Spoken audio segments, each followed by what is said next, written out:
Елімізде 20-25 қараша мен 10 желтоқсан аралығында зорлық-зомбылыққа қарсы 16 күн тақырыбында ақпараттық түсіндірме жұмыстар жүргізілуде. Күні кеше Ара-Сити Молл сауда орталығында Қызылорда қаласы әкімдігі мен қалалық полиция басқармасы бақытты болам десеңіз, зорлық-зомбылыққа жол бермеңіз атты акция ұйымдастырды.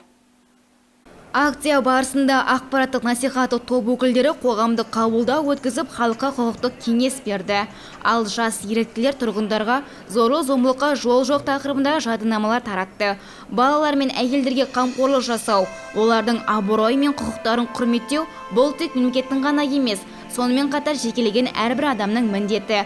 Айта кетейік, тұрмыстағы зорлық-зомбылықтың зардабын шеккендерге ең алдымен 102 телефоны бойынша зорлық-зомбылық туралы ауызша немесе жазбаша өтінішпен полицияға дереу хабарласу қажет.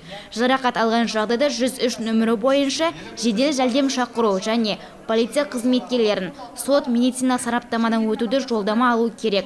Балалар, жастар және өмірлік қиын жағдайға тап болған адамдар үшін тәулік бойы 111 немесе 150 сенім телефоны жұмыс істейді. Өзіміздің қаламызда ешқандай зорлық-зомбылықта болмаса екен дейміз. Яғни ер азаматтарымыз немесе де ұлдары ешқашанда жаңағы ата-аналарын ұрып соқпаса, балағаттамаса, сонымен қатар әйелдердің жұбайларын ренжітпесе, ұрып соқпаса, жалпы қылмыстың алдын алу, болдырмау. Бұл мәселені біз ешқашанда тоқтатпағанбыз. Акциядан бөлек те біз әрдайым негізгі мақсатымыз алдын алу ғой, болдырмау. Яғни кез келген құқық бұзушылықты болдырмау және алдын алу. Негізгі мақсатымыз сол. Сол себепті де халықпен тығыз жұмыстамыз, байланыстамыз. Сонымен қатар сала аралық қазір отбасын қолдау орталығымен бірлесіп жұмыс жасап жатырмыз.